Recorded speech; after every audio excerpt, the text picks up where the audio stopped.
Por ejemplo, yo era director de portuario. Sí. Y si tú me dices que divida... Ya arranqué. Ok, y si tú me dices que divida Ajá.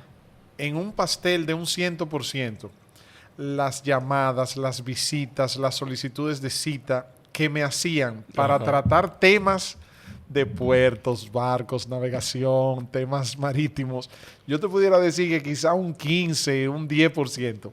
El 90, el 85%, ¿sabes qué era? Nómbrame a fulano, asciéndeme a Perencejo, trasládame a Sutanejo, auméntamele a Perencejo, dámele un permiso especial a Sutanejo. Es todo en relación al tema de recursos humanos. ¿Y eso por qué tú crees que... Digo, salud, Víctor. Gracias por venir. Gracias a ti. Gracias de verdad bendiciones. por venir. Bendiciones para ti. Eso, ¿por qué? ¿Es por la dinámica de la política dominicana? ¿Es por la idiosincrasia del dominicano? ¿Es porque en Latinoamérica somos así? ¿Por qué tú crees que es eso? Yo lo atribuyo a 3 razones fundamentales. Una tiene que ver con la parte económica.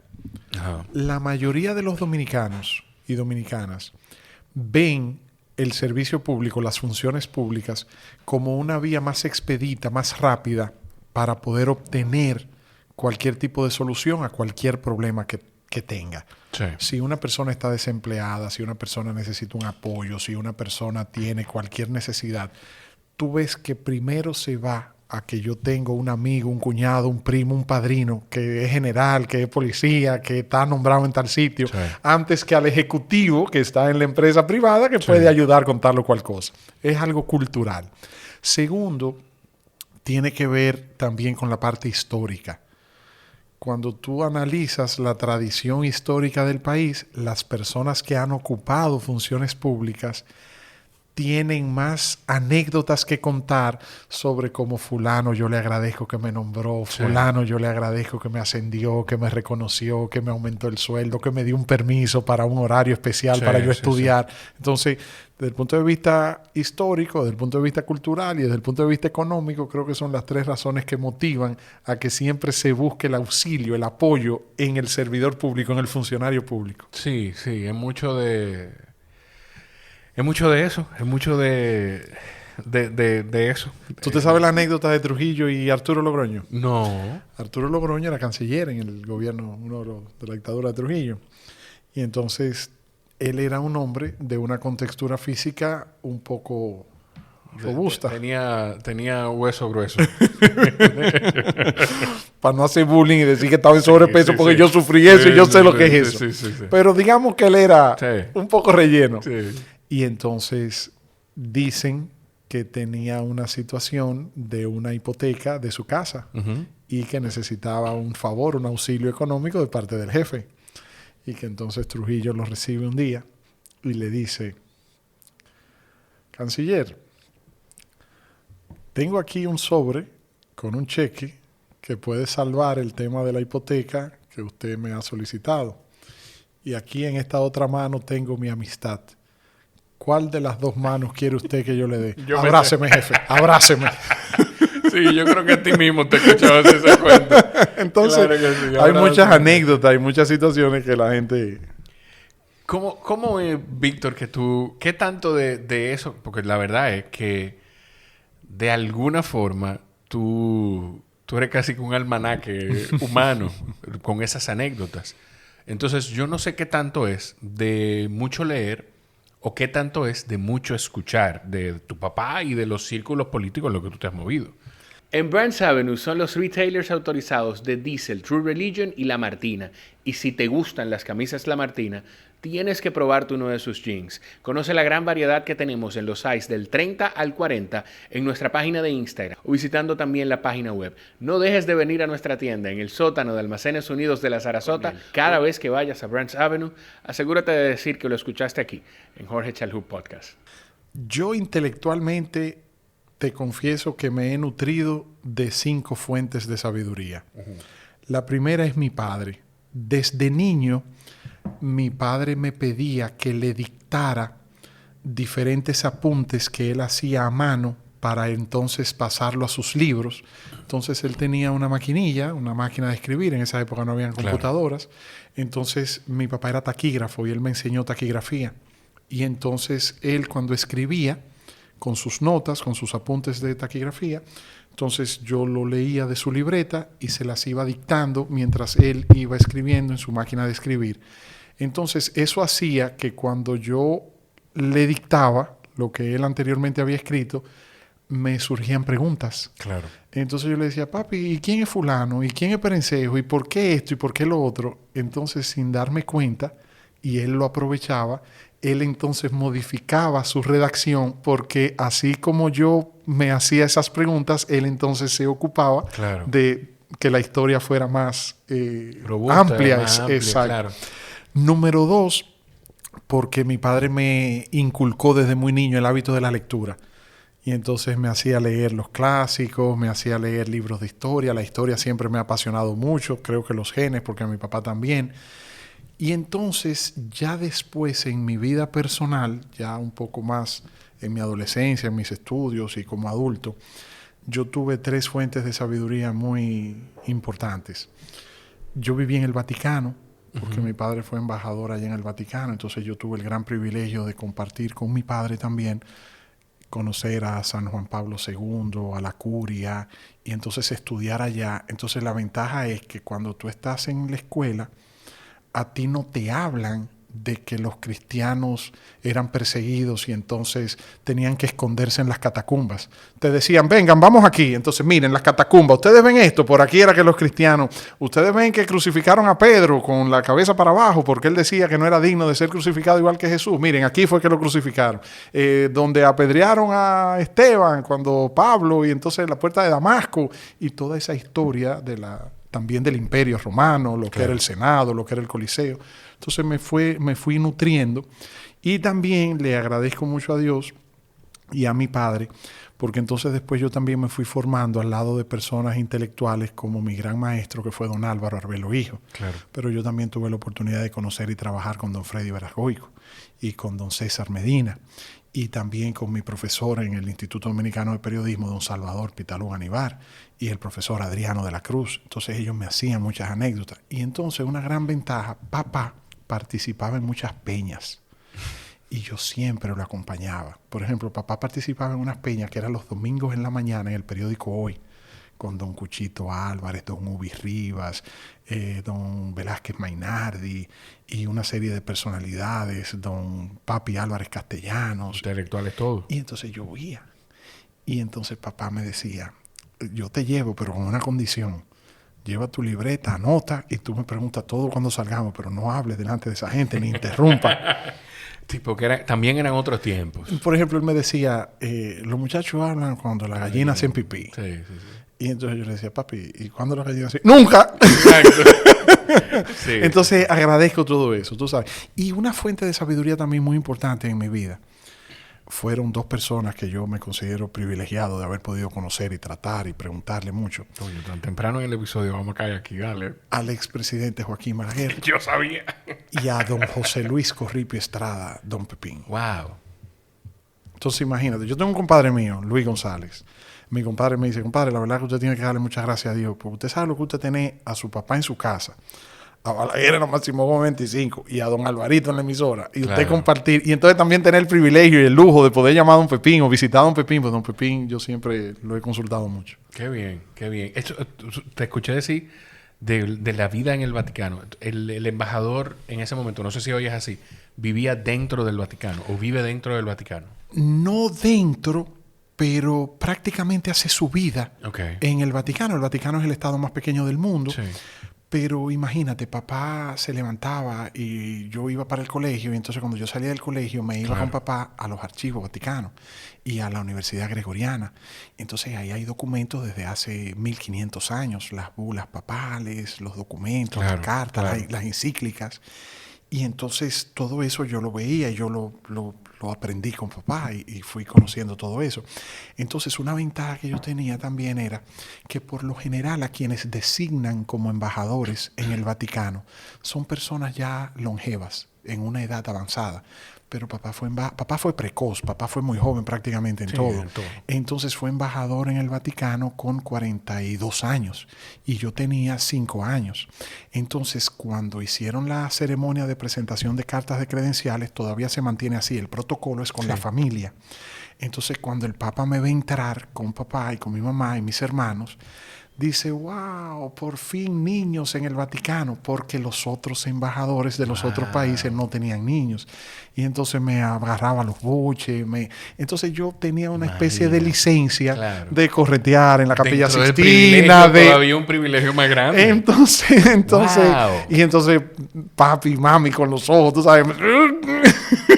Pero yo me aprovechaba. ¡Qué locura! ¡Qué locura! Yo, hoy en día creo que Víctor Suárez, el embajador. El embajador es Víctor Suárez, un gran amigo. Fuimos diputados juntos y hablamos muy a menudo. Y yo a cada rato... y él también me tira. Dime de esto, dime cualquier cosa. Tú sabes que tú mencionas lo de la historia. Vamos a hablar de Balaguer en un momento. Porque yo sé que tenemos que hablar de Balaguer. Pero vean, si no tocamos ese tema. Pero tú mencionas lo de tu interés por la historia, pero no es solo la historia de la República Dominicana. Universal. Sí, pero yo creo que tú eres de los comunicadores en República Dominicana que más pendiente ha estado a la historia de Estados Unidos. O no sé si es el tema puntual de los presidentes. Lo que pasa es que estudié en Estados Unidos, me apasiona la historia de Estados Unidos y además papá desde niño siempre me decía que Estados Unidos era el modelo de democracia. Y entonces, por ejemplo, yo nunca olvido que durante varias décadas los líderes del Partido Demócrata y los líderes del Partido Republicano, no importa quién fuera el presidente, no importa quién tuviera mayoría en la Cámara de Representantes o en el Senado, siempre se reunían, emitían comunicados conjuntos, ponían los intereses. O sea, Estados Unidos, hoy día, yo digo que Estados Unidos debería llamarse Estados Divididos de América, claro, porque hay una gran división. Pero hace 30, 40 años, los Estados Unidos eran un ejemplo de unidad.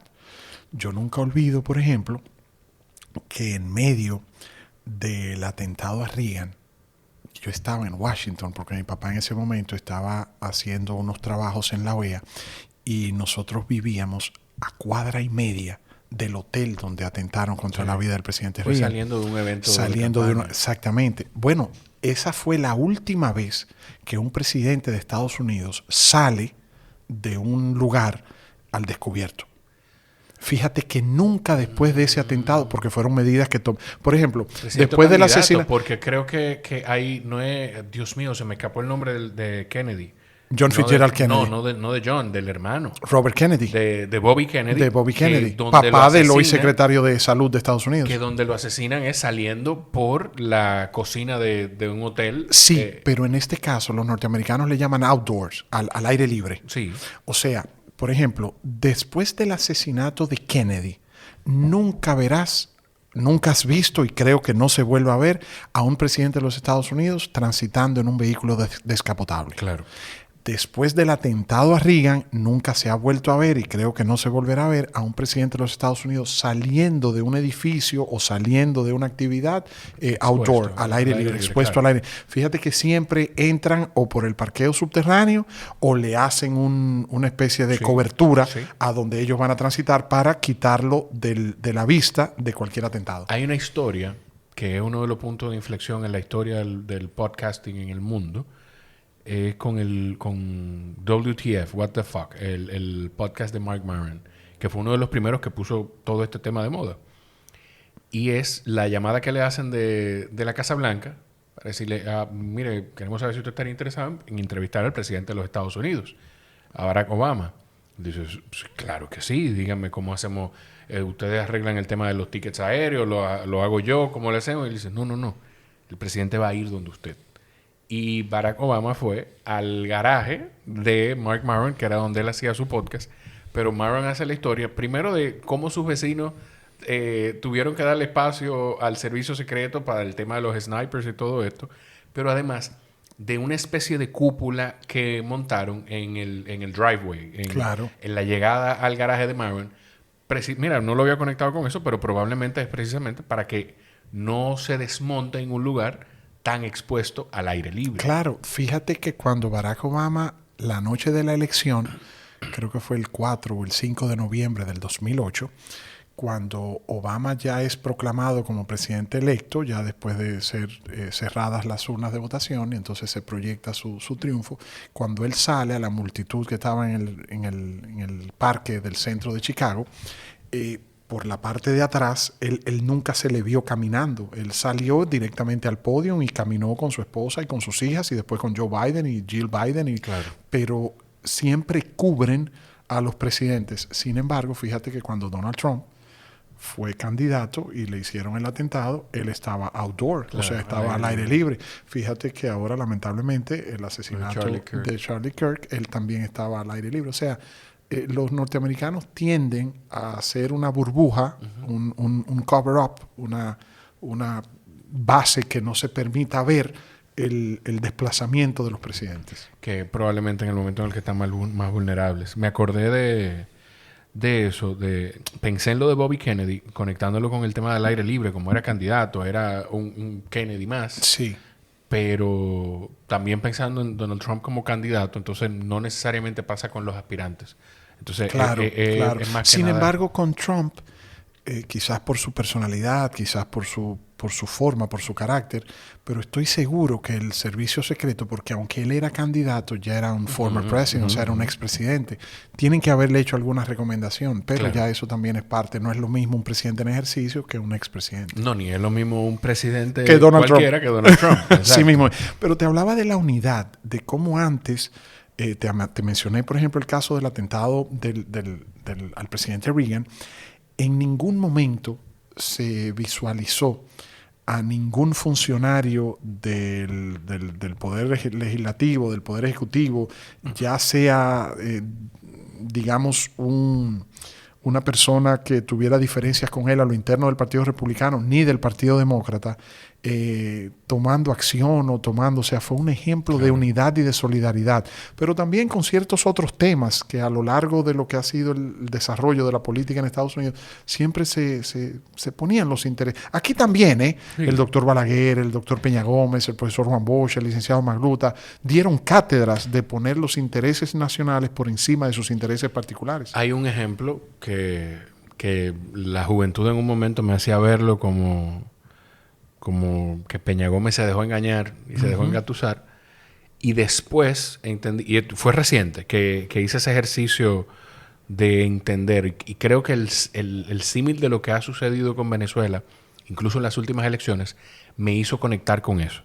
Del comportamiento de toda la corriente de Vente Venezuela, de María Corina Machado y del presidente electo Edmundo González Urrutia, y todo ese grupo, de no tomar las calles, de no tornar todo esto en un proceso violento, me hizo pensar en el ejercicio de desprendimiento y democrático que hizo José Francisco Peña Gómez en el Pacto por la Democracia.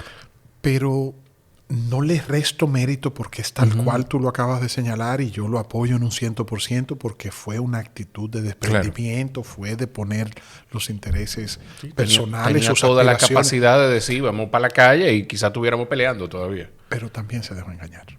Hay un poco de cada cosa. ¿Sabes por qué? Pero no lo veas desde el punto de vista del presidente Balaguer. No por justificar a Balaguer, porque hubo irregularidades y hubo situaciones. Por favor. Pero ¿qué pasó? Pero adentro. Yo tuve el gran privilegio de poder conversar, y te voy a mencionar nombre y apellido. Ay. Yo conversé con don Federico Antún Valle, Quique Antún, presidente del Partido Reformista, que puede dar veracidad de esto que yo te voy a contar. Lamentablemente es el único que queda vivo. Bueno, no, y don Vincho Castillo. Pero también conversé con Amable Aristi Castro, también conversé con Miguel Coco, también conversé con don Manuel Guaro Aliranzo, con don Rafael Bello Andino, para esto que yo te voy a contar. Y con don Atuey de Camps también lo hablé. Y me confirmaron todos lo que don Quique Antún me confió. Creo que de ese grupo queda don Fafa. Porque don Fafa estuvo ahí, ¿no? No, en lo que yo te voy a contar, no. Okay. Mira qué pasó. Para las elecciones de 1994,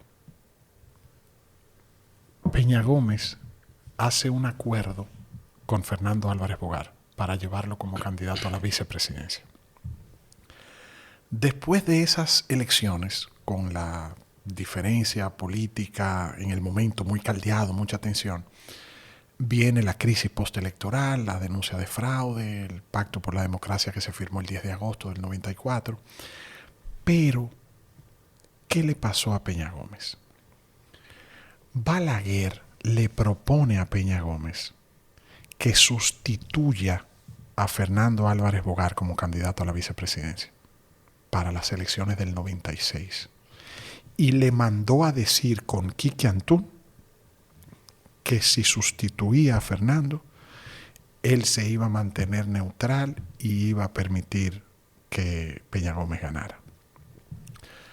Peña Gómez le respondió a Quique Antún que él tenía un compromiso con Fernando Álvarez Bogar y que él no iba a sustituir a Fernando. Entendiendo que llevar a Fernando Álvarez Bogar era un golpe también, de alguna forma, contra el reformismo. Pero también había una parte personal muy importante. El papá de Fernando Álvarez Bogar en Mao fue la familia que acogió al niño José Francisco Peña Gómez, que quedó huérfano.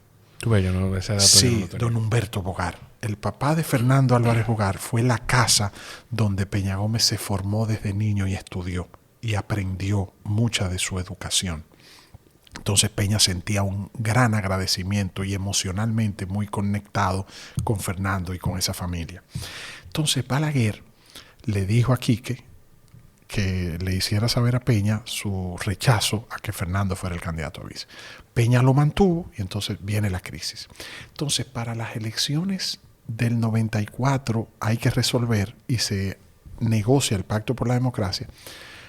El acuerdo original fue un 40%, no un 50%, que para ganar en primera vuelta, el que saque más de un 40% con una diferencia de 10%. Y que Peña Gómez introdujo entonces la doble nacionalidad, el tema del Consejo Nacional de la Magistratura, la no reelección y otras conquistas que hoy tenemos gracias al doctor Peña Gómez. Pero entonces, ¿qué sucede? Que Héctor Rafael Peguero Méndez era el vocero o de los líderes de la bancada del PRD en el Congreso en ese momento. Diría mi papá Peguedo Méndez. Ok. Entonces, Peguero Méndez le pidió a Peña Gómez que no retirara del Congreso la bancada PRDista para honrar ese acuerdo original de Peña y Balaguer del 40% con una diferencia de un 10% y que las elecciones serían en 1 año y medio. Entonces, Peña Gómez retiró la bancada del PRD y Amable Aristizcastro... Peguero Méndez retiró la bancada. No, Peña Gómez. Contrario al consejo que Peguero Méndez le estaba dando. Yeah. Ahí estaba Winston Arnoux, ahí estaba Fiquito Vázquez, ahí había un grupo de diputados. Yeah. Entonces Peña retira la bancada y entonces Balaguer y el Partido Reformista, Amable Aristizcastro siendo presidente del Senado y presidente de la Asamblea, consiguen la mayoría con los diputados y senadores del PLD. Se hace quórum, la bancada del PRD se retiró de la Asamblea y entonces ahí se llevó a un 50% más 1 y a 2 años. No obstante eso, Balaguer le había propuesto a Peña que como se había producido prácticamente un empate, Peña Gómez tenía una fórmula a lo interno del PRD que era del 2 y 2. Y entonces Balaguer se la propuso para la presidencia. Le dijo, mire, aquí hubo un empate. Vamos a dividirnos esto 2 años y 2 años. Yo gobierno del 94 al 96, déjeme a mí adelante que yo estoy más viejo. Y usted entonces gobierna del 96 al 98. Y Peña la aceptó en principio. Pero entonces después se fue a su oficina de la Internacional Socialista. Claro. Y ahí estaban otros actores.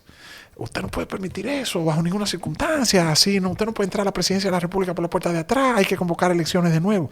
Entonces convoca elecciones de nuevo. Balaguer vuelve y le dice a Quique el tema de Fernando Álvarez. Peña insiste con Fernando. Que hay que recordar que a quien Peña sustituye como candidato a la vicepresidencia es a Hipólito Mejía. Sí. Porque la gente no sabe que el PPH no surge como proyecto presidencial Hipólito, que es como la gente lo conoce. El PPH surge como proyecto Peña Hipólito, precisamente para promover a Hipólito como candidato vicepresidencial, en la famosa frase que dijo Peña Gómez de la fórmula café con leche. Peña presidente, Hipólito vice, que fue la fórmula de Peña en el 90. Claro. Entonces en el 94 él repite con Hipólito, pero entonces después lo sustituye. Y ahí, para mí, históricamente, aunque eso no se ha dicho mucho o no se ve así, pero claro, para mí... Ahí estuvo el engaño. No, ahí fue que Hipólito Mejía ganó la presidencia de la República en el año 2000. Okay. Porque Hipólito sale de la vicepresidencia sin hacer bembita, claro, sin poner peros.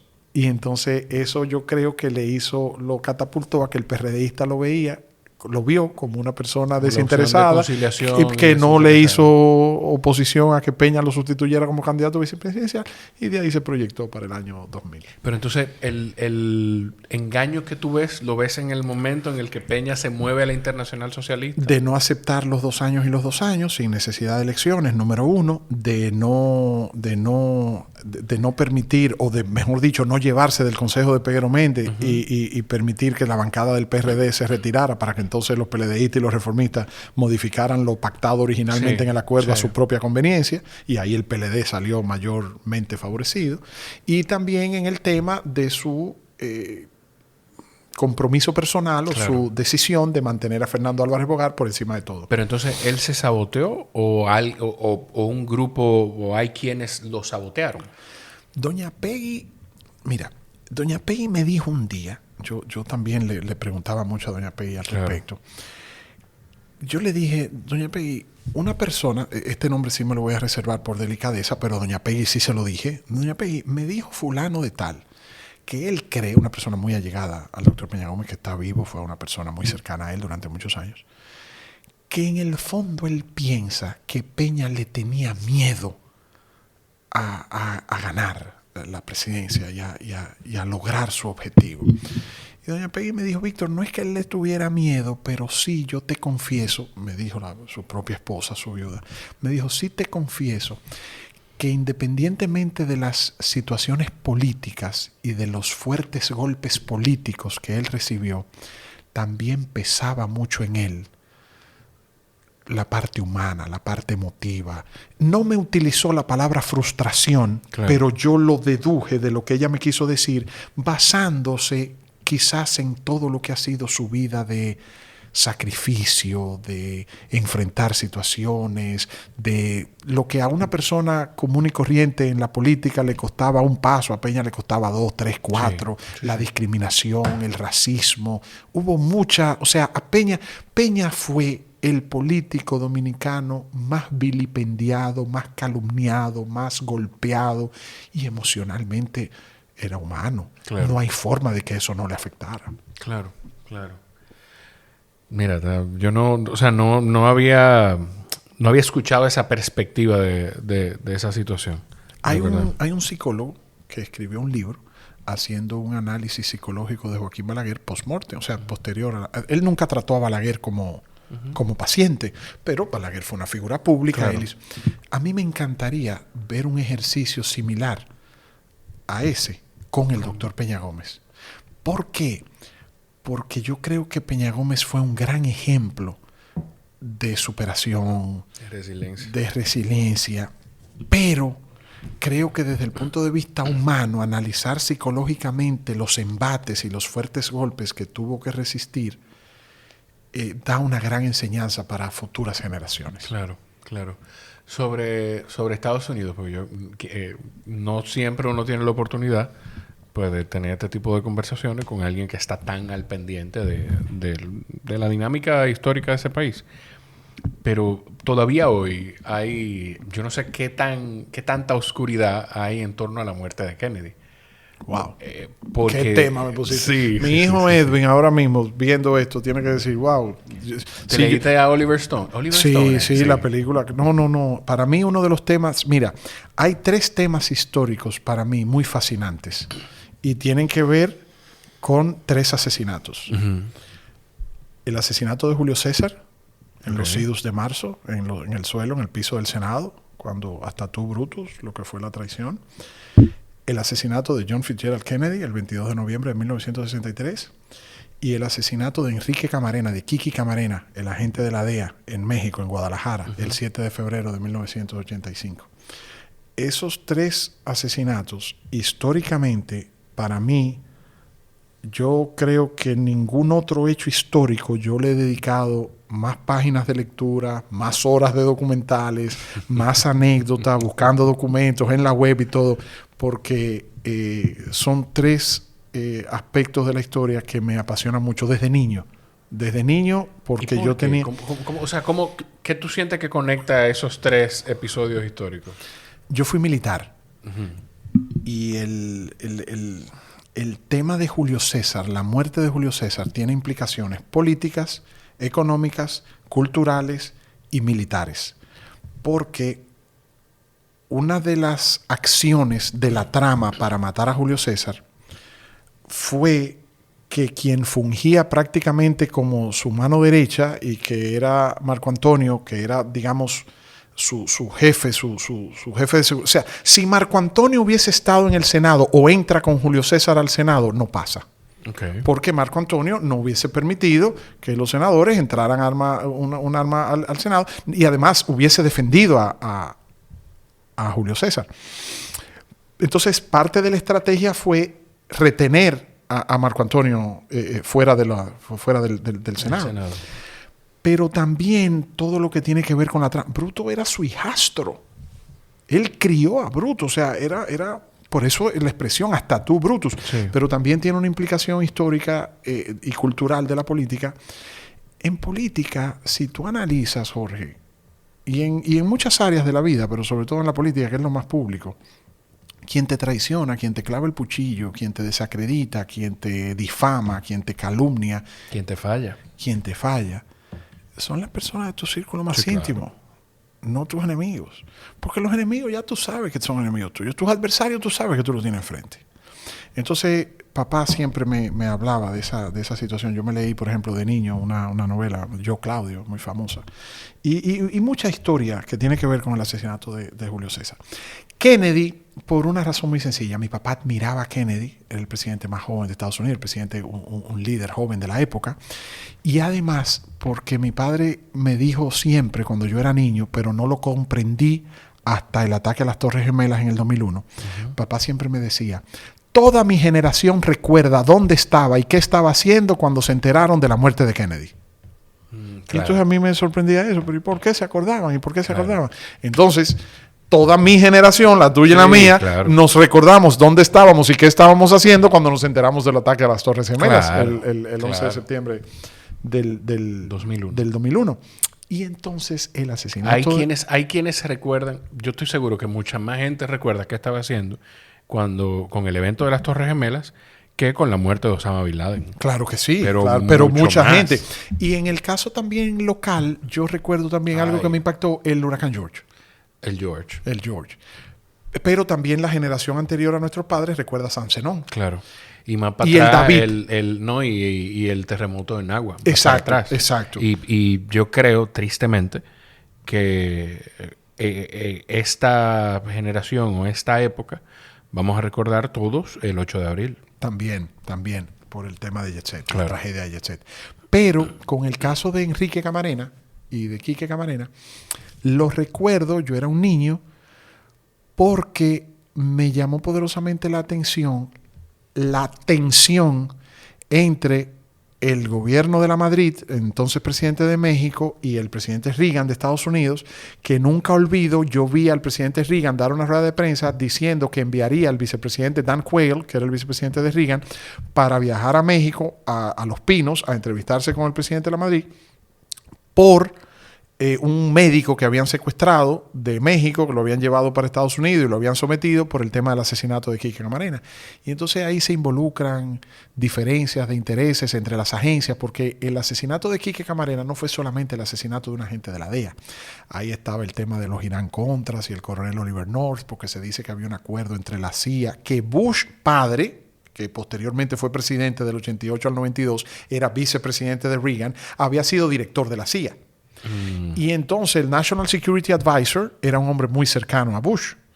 Y un agente también de la CIA que había participado en la guerra de Vietnam tenía contactos con el cartel de Guadalajara de de Caro Quintero y de Félix Gallardo y de Don Teto, Ernesto Fonseca. Entonces ellos dicen que en uno de los ranchos, en el rancho de Veracruz, participaban los soldados que ellos enviaban para apoyar a los contras contra el Daniel Ortega y los sandinistas en Nicaragua con el tema Irán-Contras.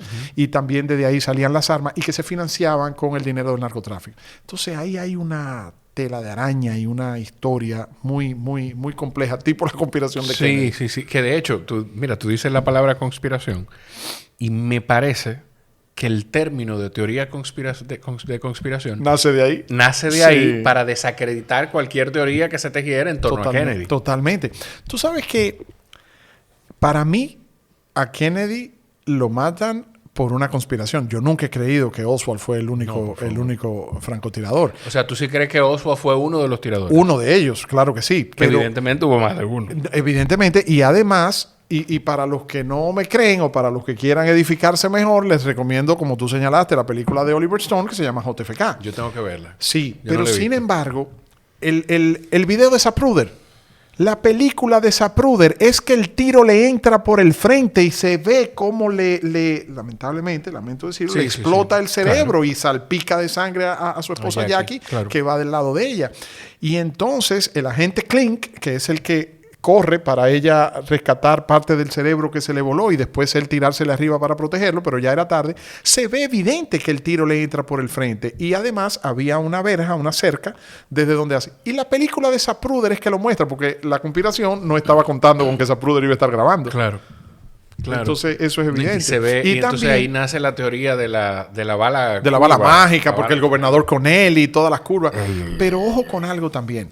En la comisión Warren, que es la comisión que designa posteriormente el entonces vicepresidente Johnson, que pasa a ser presidente, que la preside el presidente de la Suprema Corte de Justicia, incluye a un joven congresista llamado Gerald Ford, que posteriormente fue presidente de los Estados Unidos. El único caso en la historia de los Estados Unidos de un presidente que alcanza la primera magistratura del Estado sin haber nadie votado ni una sola vez por él.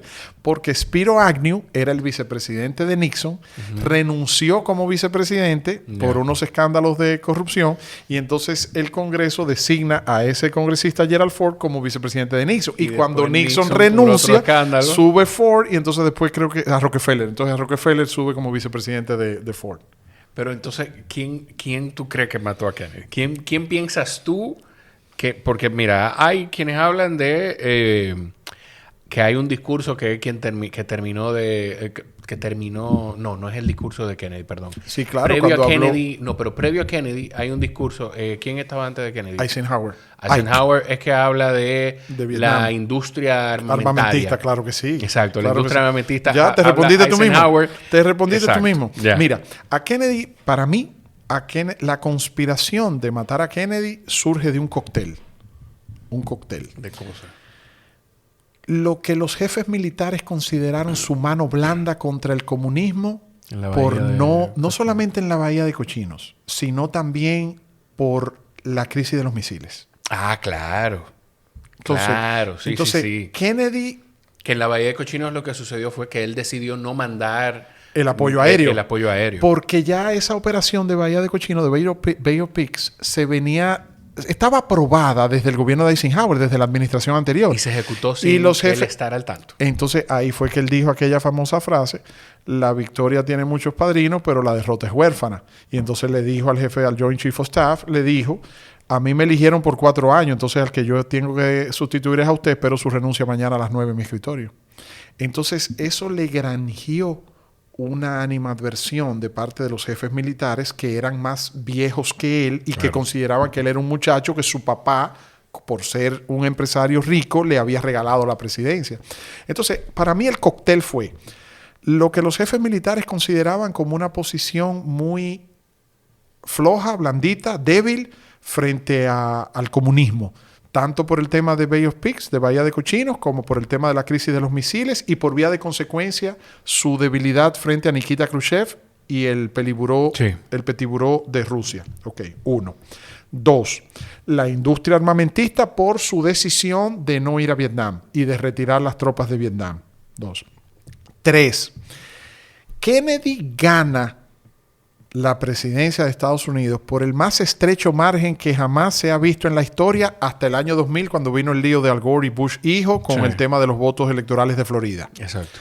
Pero quien fue fundamental para el triunfo de Kennedy fue Sam Giancana y Jimmy Hoffa, que eran dos de los principales líderes. Jimmy Hoffa del sindicato. Jimmy Hoffa en Estados Unidos en los 50 y los 60 era una especie de Juan Ubiere y de ay Dios mío, ¿cómo se llama el que está preso? Que mató, que le disparó al profesor Mateo Aquino Febrillet, al ex rector de la UAS.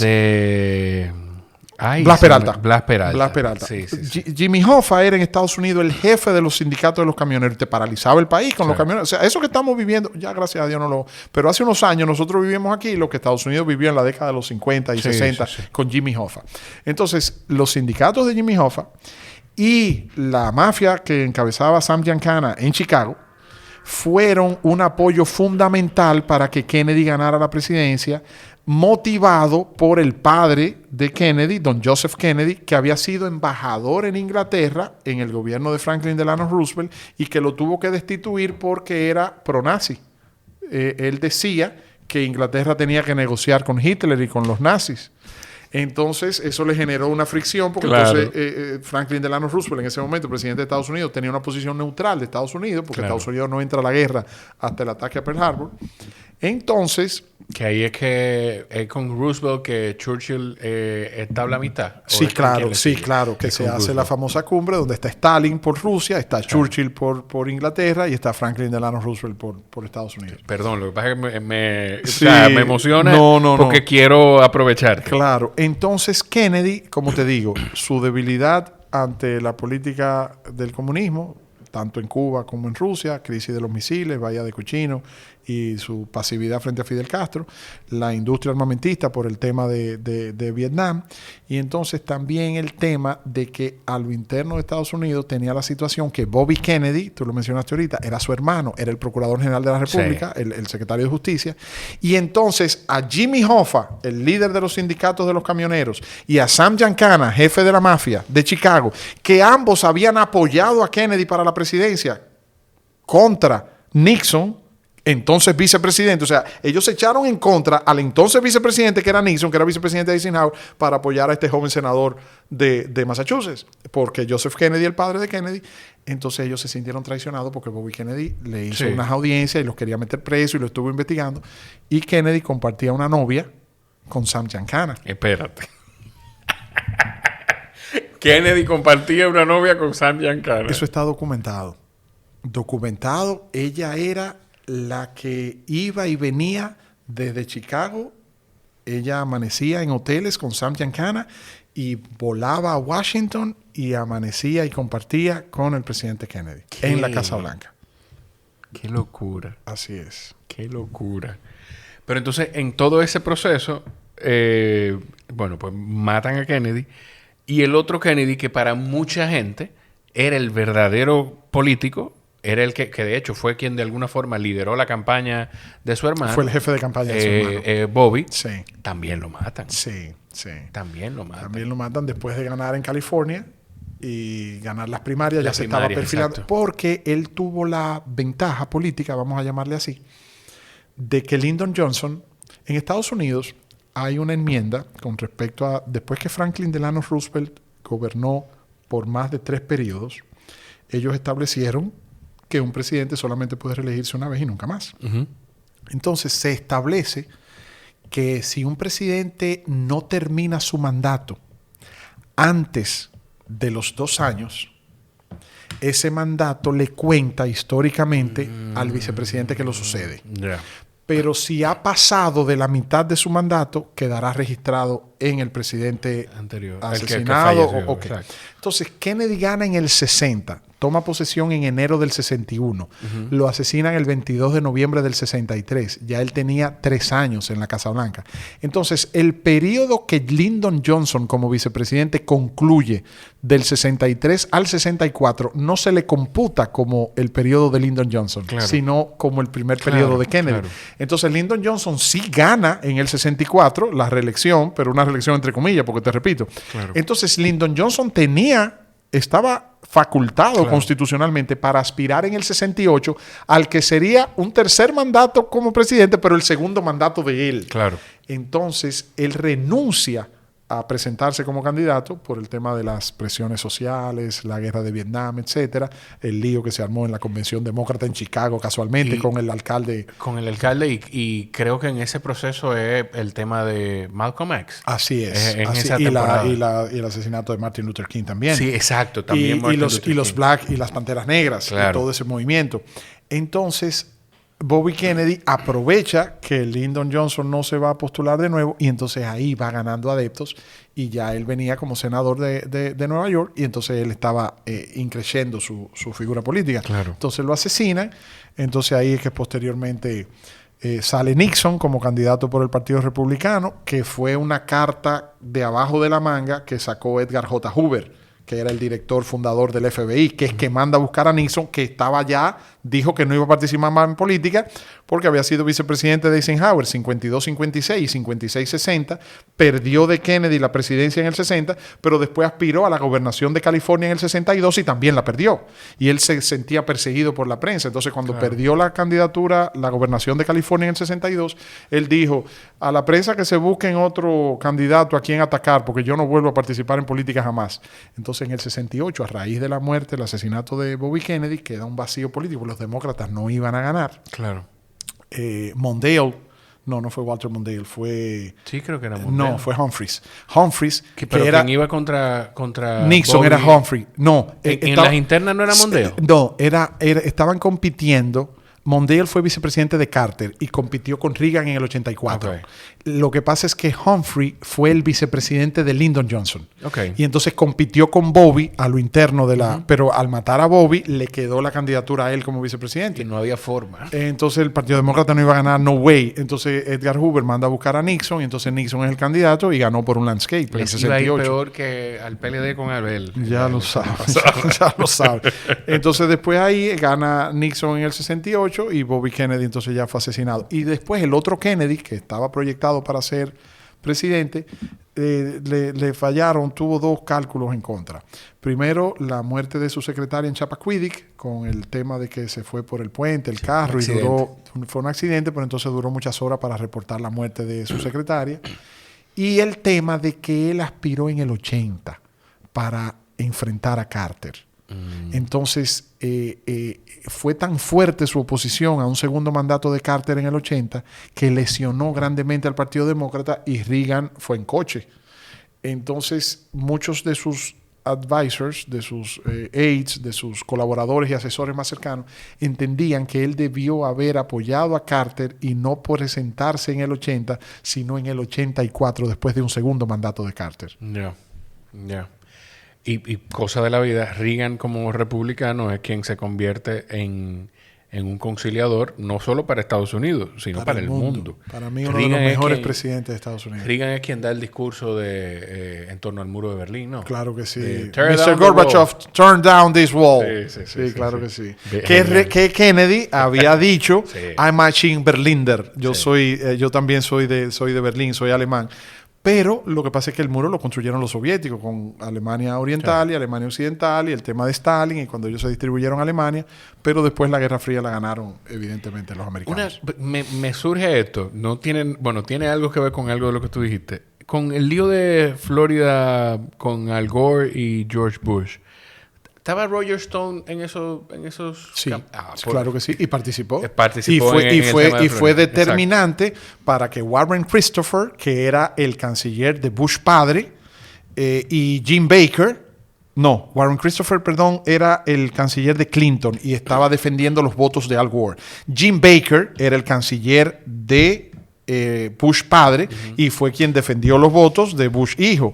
Y Jeb Bush era el gobernador de la Florida y Roger Stone en esa campaña, cuando se arma el tranque, Roger Stone es que moviliza a todos los republicanos en las calles para defender el voto de Bush. Eso es lo que recuerdo. Y Gore jugó, ¿tú viste lo que tú decías ahorita de Peña Gómez? Sí.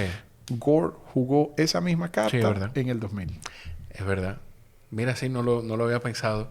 Pero pienso en Roger Stone, y para quienes están escuchando y no están tan claros de quién es Roger Stone es probablemente quien construye a Donald Trump como presidente y, no sé, quizá uno de sus consejeros más cercanos, digámosle. Y de hecho, creo que es el primero que empieza a hablar de la posibilidad de que Trump se presente de nuevo como presidente.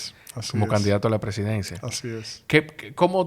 ¿Hay posibilidad para Donald Trump con ese tema de la enmienda Porque él sí se presentó, pero no ganó. No existe. La enmienda es muy clara, la Constitución es muy clara y está muy bien redactado. Lo que pasa es que estamos viviendo en un mundo donde todo es posible. Sí. Entonces, no descartes que quizás mañana un representante republicano, un senador republicano, quieran, que ya los hay, haciéndose los graciosos con el presidente Trump, hablen de MAGA 2028, que ya lo están promoviendo. Qué difícil. Tú sabes que yo tengo una teoría y no sé... Tú sabes que el presidente Balaguer... No, perdón. No, dime, por favor. El presidente Balaguer, en medio de las elecciones del 2000 de Estados Unidos, Ajá. me dijo en una oportunidad: ya no pueden decir que los fraudes son solamente aquí que pasan. Diablo, qué viejo tan bellaco. Dios mío. Sí, porque Balaguer estaba lúcido. Balaguer murió lúcido. Sí. Y entonces en el 2000 él se tiró ese show entre Bush hijo y Al Gore. Y entonces toda esa semana que duró el conteo parado y Estados Unidos sin definición de presidente, dice: ya no pueden decir que solamente aquí que hay acusaciones de fraude. Murió lúcido y presidenciable. Una locura este país. Ya lo saben. De verdad, mira. Y todavía hay gente que lo añoran y que dicen que fue ido a destiempo. No, yo tengo amigos que dicen... Con 96 años. Yo tengo amigos que dicen que fue ido a destiempo, que debió morirse antes. Hay quienes dicen... No, esos son los amigos tuyos. Los míos dicen que fue ido a destiempo porque debió haber durado más. Bueno, no, yo bromeo siempre con... Cada vez que vamos a hablar de Balaguer, digo, yo no voy a hablar mal del maldito Balaguer. Pero también y le mando saludos a mis amigos balagueristas. Pero también déjame decirte una cosa, Jorge. Yo no digo que Balaguer sea un santo, pero también hay que reconocer que fue muy calumniado también. Y no al igual, porque no se compara con las calumnias y los ataques a Peña. Exacto. Pero cuando te digo al igual que Peña, me refiero a que prácticamente todos los políticos. Coño, yo no sé si calumniado, porque yo lo que creo, y perdóname, porque creo saber por dónde tú vas. Yo no sé si calumniado. Yo sí creo que mucha gente se aprovechó del modus operandi del 66 al 78 y llevó a cabo acciones acreditándoselas a Balaguer. Totalmente de acuerdo. Yo creo eso. Sí, totalmente de acuerdo. Pero la capacidad que generó la gente de hacer eso se dio por el comportamiento del gobierno. Claro que sí. Pero también recuerda la influencia de la Guerra Fría y la división de la cortina de hierro. Pero también mira algo.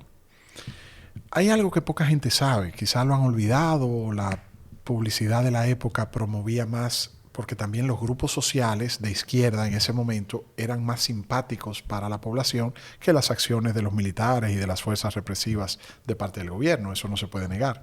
Pero mira algo que te voy a decir. No sé, quizás tú, no sé si conoces este dato. Probablemente no. Yo no sé de otro líder político en el mundo al que le haya pasado esto. Balaguer era débil con su mamá, doña Celia Ricardo, doña Celí. Y doña Celia murió y la enterraron. Y a la tumba de doña Celí y doña Celia le pusieron una bomba en el cementerio. Entonces tú me dirás, y cualquiera de los grupos de izquierda de la época pudiera decirme: sí, pero ella ya estaba muerta y le pusieron la bomba. A nosotros nos mataban los hijos. Pero lo que te quiero dejar dicho es que, o sea, fíjate tú el nivel de contradicción que existía en la sociedad en esa época, de tú ni siquiera respetar el descanso en paz de una persona ya fallecida, que era la madre del presidente, y le metieron un bombazo en la tumba. Los seres humanos somos súper complejos. Porque y somos víctimas de los ciclos. En un momento los defensores de la libertad de expresión eran los demócratas en Estados Unidos, después fueron los republicanos, después volvieron a ser los demócratas hasta hace 6 años. Y nos convertimos en que quienes defendían el derecho, o sea, nos dimos cuenta hace 3 años que quienes estaban defendiendo el derecho a la libre expresión eran los republicanos de nuevo. Pero mira, por ejemplo, el proceso que se está viviendo hoy en Estados Unidos, donde el presidente de Estados Unidos desconsidera a cualquier periodista, busca la forma o manda a suspender o a cancelar o a acabar con programas de televisión nacional en Estados Unidos, demanda periódicos. Y tú dices, pero ¿qué es lo que está pasando en este país? O sea, o qué está pasando en el mundo, qué está pasando en Estados Unidos. Entonces, somos... lo que pasó con Charlie Kirk, tú ves personas celebrando la muerte de un ser humano, pero es que hay de todo. A mí me vuela la cabeza. Yo te tengo otra. En el año 1988, los Estados Unidos ya venían con un gobierno de 8 años de Ronald Reagan y su política de los Reaganomics, que aunque fue muy exitosa en su momento, ya presentaba un rezago, un cansancio natural. Y se perfilaban los demócratas para ganar las elecciones del 88. Y el frontrunner, que es como le llaman en Estados Unidos al candidato que va adelante, claro, de los demócratas, era el senador de Colorado, Gary Grant. Y él se perfilaba como el seguro candidato del Partido Demócrata y seguro próximo presidente de los Estados Unidos. Y le tiraron una foto con una modelo sentada en sus piernas en un yate en Florida. Y lo publicó el Miami Herald. Se armó toda una parafernalia con aquello y él se vio obligado a renunciar. Como precandidato. No había ganado, la iba a ganar, claro, pero se retiró como precandidato sus aspiraciones y entonces después surgió Michael Dukakis, el ex gobernador de Massachusetts, como candidato que terminó enfrentando a Bush padre, que terminó ganando Bush padre. Pero porque apareció una fotografía de él con esa modelo rubia sentada en sus piernas en un yate en Florida. Y Donald Trump en las elecciones del 2016 le agarraron... Grab them by the... Por favor. Por favor. Entonces, dime. Pero Trump, eso era lo que te iba a decir ahorita.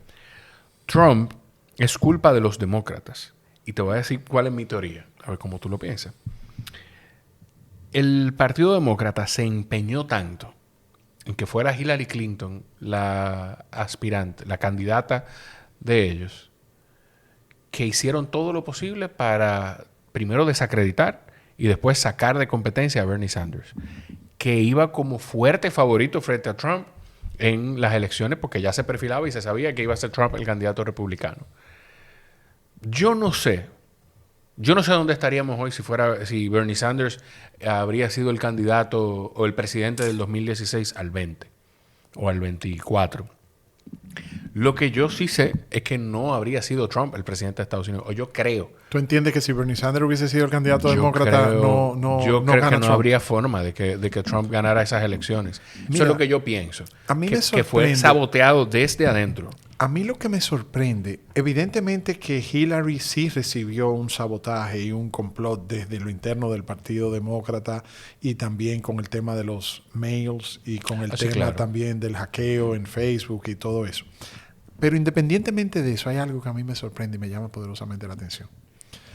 Los Estados Unidos existen desde hace 249 años, desde 1776. Y nunca antes un candidato o una candidata, un ser humano, porque ella fue la primera candidata de los partidos mayoritarios, nunca antes la persona que fuese candidato o candidata de uno de los dos partidos mayoritarios tenía el currículum que tenía Hillary Clinton. Si tú analizas los 55 presidentes que ha tenido Estados Unidos, porque hay dos, o sea, así como Trump fue el 55 y el 57, claro. Así, perdón, el 45 y el 47. Asimismo también hay otro presidente que fue el 20 y el 22. Son los únicos dos casos de dos presidentes que han sido presidentes en dos periodos no consecutivos. ¿Ese de Trump y? Garfield. Okay. No, Cleveland. Grover Cleveland, okay, en 1922. Fue el presidente 20 y el presidente 22 porque no fue reelecto en el mismo en periodos consecutivos. Son los dos únicos casos en la historia. Entonces, Estados Unidos ha tenido no 47, sino 45 presidentes. Pero se le contabiliza. Entonces, ¿qué pasa? De los 45 presidentes que ha tenido, entonces, si son 45 presidentes, vamos a ponerle 90 entre los candidatos, aunque no necesariamente, porque a veces repetían. Ok. Nunca, siempre todos los presidentes han sido exgobernadores, ex senadores, ex congresistas. Vienen de posiciones electas. Exacto. Claro. Entonces Hillary venía de ser 8 años primera dama. Y no cualquier primera dama, porque era una primera dama que roncaba al lado de Clinton. Claro. 8 años primera dama. 8 años senadora. Y 4 años secretaria de Estado. y primera mujer en la historia. Sí. Entonces, el background, la experiencia, las demostraciones que esa mujer había dado de capacidades. Pero ahí está la historia. Yo creo que Trump dijo, tú sabes que el problema que Estados Unidos tiene es un problema de identidad muy grave. Tú sabes que estaba lloviendo ahora con este tema de Charlie Kirk. Los rednecks, los blancos, los anglosajones, dentro de 10 años o 15 años, van a pasar a ser la primera minoría. Porque todas las demás etnias, y no estoy hablando solamente de color de piel, estoy hablando de los afroamericanos, el tema del color de piel, pero también los latinos, también los musulmanes, también los judíos, también van a convertirse ellos en grupo más porcentaje poblacional que los nativos norteamericanos. Que voy a ser cuidadoso como voy a decir esto. A mí no me extraña tanto, porque al final Estados Unidos es un país construido por inmigrantes. Claro, pero ya no quieren seguir siendo construidos por inmigrantes. Después que se construyó el país. Después que se construyó el país, ellos han desarrollado un poder de propiedad que es lo que Trump enarbola. Hay un... Por eso recuerda un que aislacionismo, puede ser, que creo que Bush es el término, hijo hablaba de eso. Claro, Bush hijo. Pero fíjate también que Trump, ¿cómo presenta Trump su candidatura? Hablando que los mexicanos, que el muro, que nos mandan violadores, que nos mandan narcotraficantes, drogadictos. Esa fue su carta de presentación. Entonces, ¿qué pasa con Trump? Y esto es un buen ejercicio de política comunicacional. Que tenemos mucho que aprender aquí los dominicanos de ese punto de vista, sobre todo la política comunicacional del gobierno. Trump, los Estados Unidos tienen una frase, los norteamericanos tienen una frase que se llama what he stands for, what you stand for. Lo que tú representas. Lo que tú representas, lo que tú defiendes, lo que tú enarbolas. Entonces Trump, desde que salió, ya tú sabías lo que él enarbolaba, lo que él presentaba.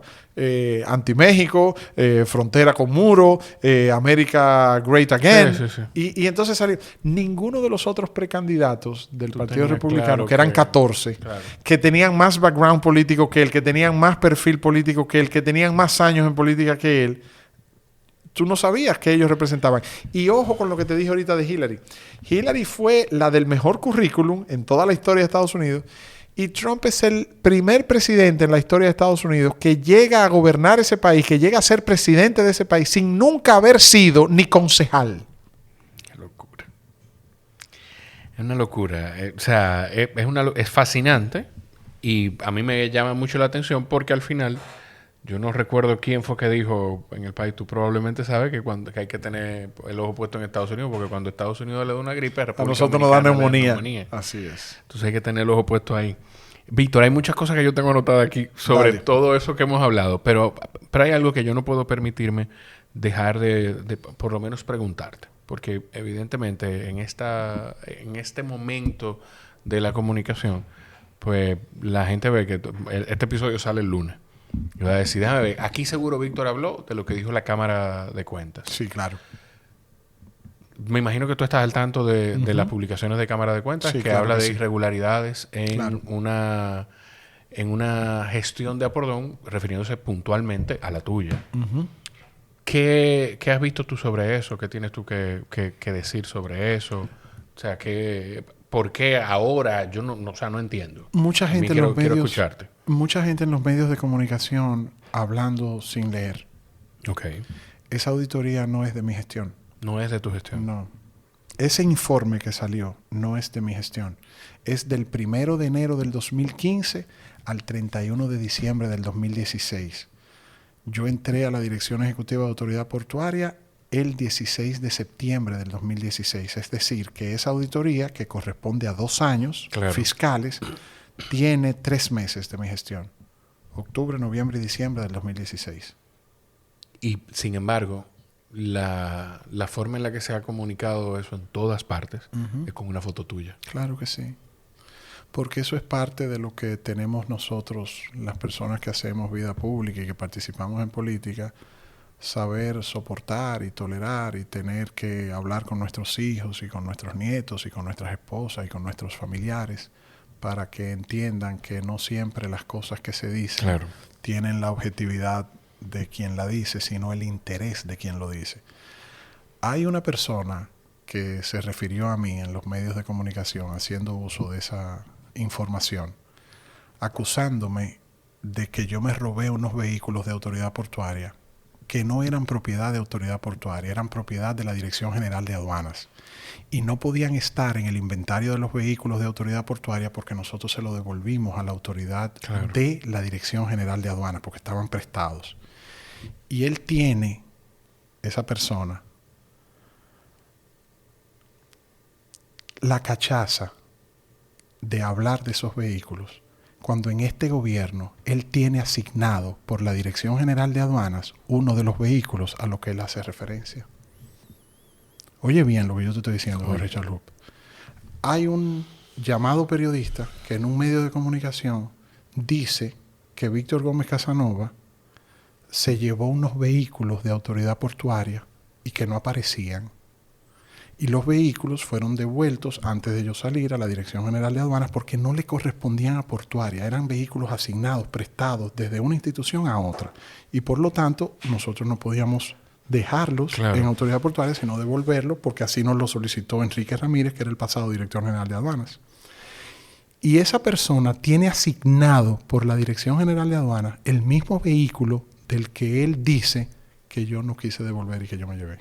Yo recuerdo incluso el tema de los vehículos casi empezando la primera gestión del gobierno de Abinader. Hay otro que también ha hablado de mí y él está en los medios de comunicación porque la primera vez que tuvo la oportunidad de salir frente a una cámara y hablar por un micrófono fue en el programa Víctor en Vivo, que yo le di la oportunidad de hacerlo. Pero cuando veo ese tipo de cosas, lo que le digo a mis hijos y lo que le digo a mi familia es que recuerden una frase que Michelle Obama pronunció hace unos años a propósito de la candidatura de Hillary Clinton en la Convención Demócrata del 2016. Mientras más duros te tiren para tumbarte y bajarte, recupérate para volar más alto. When they go low, you go high.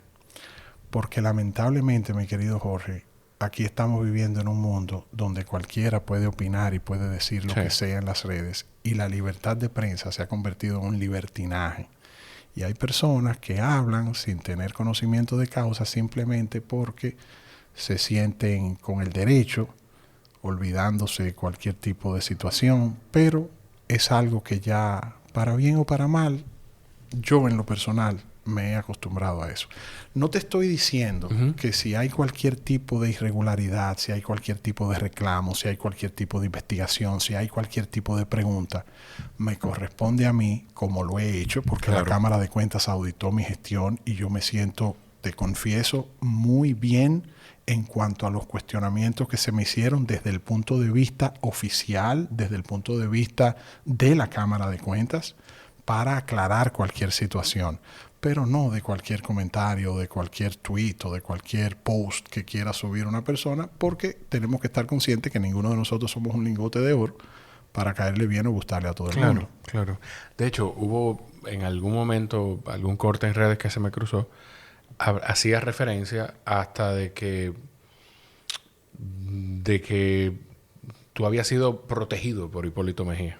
Claro. Por un comentario que hizo Hipólito, sin mencionar tu nombre incluso. Claro. Un comentario que había hecho Hipólito, creo que en Sol de la Mañana. Porque vuelvo y te repito, hay una actitud de parte de algunos sectores de que si a mí me cae mal Jorge Chalup, yo tengo el derecho de coger el micrófono y decir cuantas cosas yo quiera de él, inventarme cuantas cosas yo quiera de él o decir lo que yo quiera. Y entonces la gente lo oye y hay una frase que dice calumnia, calumnia, que algo queda. Claro. Y hay otra que dice que el que calla otorga. Bueno, pues en mi caso yo no callo. Y yo no me voy a quedar de brazos cruzados ni me voy a quedar callado porque yo estoy consciente de lo que fueron mis actuaciones y yo tengo el buen nombre de mi padre y lo que es el legado de mi padre y de mi familia para caminar con la frente en alto y frente a mis hijos y frente a mi familia también para yo no dejarme amedrentar ni querer por cantos de sirena y por personas que no tienen ningún tipo de calidad para referirse, pero vivimos en una democracia y hay que aceptar y tolerar que cada quien se pueda expresar, aún lo haga de manera irrespetuosa y falacias. Tú has hablado siempre con mucha, o por lo menos siempre que te he escuchado, con mucha altura sobre Jean Luis Rodríguez, que es el incumbente actual de Autoridad Portuaria. ¿Qué piensas tú de la gestión de él? Creo que ha sido el mejor director de Autoridad Portuaria que ha pasado. Y se lo he dicho a él personalmente. Sí. Y le he dicho que le tengo envidia. Se lo he dicho. Te digo por qué le tengo envidia. Porque él ha logrado capitalizar una serie de acciones que yo hubiese querido capitalizarlas, pero que siempre no se presentan las cosas. Yo te voy a poner un ejemplo. Tú sabes los viajes que yo di a Puerto Plata, tú sabes las horas que yo invertí en Puerto Plata junto a todo mi equipo de trabajo para hacer realidad lo que es el puerto de Taino Bay hoy día. Y tú sabes las horas que nosotros tuvimos que reunirnos con los empleados para poder hacer las transformaciones, con el sindicato de pescadores, con el sindicato de los estivas, con los que tienen los navieros, con todo eso. Y hoy es una realidad. Y yo le digo, hermano, lo envidio porque yo quisiera estar ahí recibiendo los barcos, porque yo fui que me fajé, para que todas esas líneas de crucero llegaran. Pero no es mío, no es personal, es del Estado. Y qué bien que él lo ha estado haciendo. Y yo lo felicito y lo aplaudo. Y tengo una muy buena relación con él en lo personal desde su padre, don Roberto Rodríguez, cuando fue director de INAPA y cuando fue senador del Ceibo. Y Jean Luis es un joven que yo tuve la oportunidad de conocerlo también cuando empezó en las lides de la juventud del PRD. Ya yo había pasado por la juventud del Partido Reformista. Es muy humilde, es muy trabajador, es muy serio, es muy dinámico. Y lo reconozco y no tengo prurito en decirlo. ¿Tú sabes por qué? Porque ojalá Luis Abinader, que el presidente que lo sustituya, lo haga mejor que él. Claro.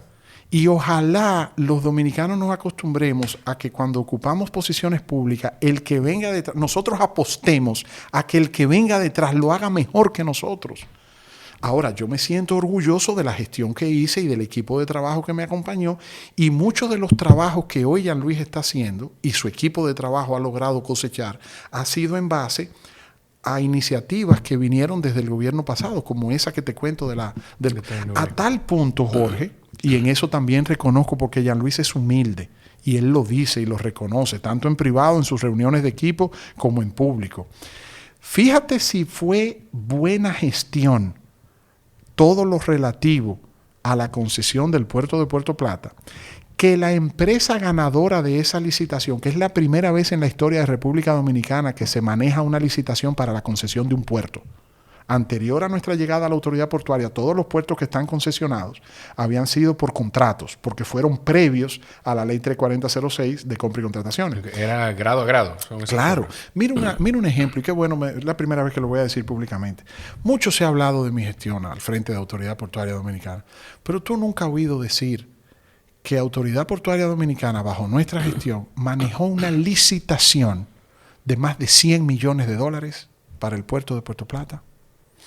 Y fíjate si ha sido positiva, que la empresa que ganó esa licitación, que se llama Inversiones Turísticas Mahahual, que el presidente de esa empresa es el actual presidente de la empresa concesionaria de Puerto Plata, el presidente Abinader, Mauricio Jamuy, se llama él, de México, que tiene proyectos también en Honduras y en otros puntos, porque es un empresario que ha desarrollado muy bien esta temática y con muy buenas relaciones. Importante para el desarrollo portuario. Óyeme, pero cuando te digo que le tengo envidia, Mauricio Jamuy, a través de Portuaria y de las alianzas público-privadas, está desarrollando el puerto de Puerto Plata. Y está desarrollando el puerto de Arroyo Barril en Samaná. Sí. Y está desarrollando el puerto de Cabo Rojo en Pedernales. Lo cual, te digo, ha superado lo que fueron las acciones que nosotros iniciamos. También a nosotros nos dio duro la pandemia. O sea, a nosotros nos interrumpió el tema de la pandemia.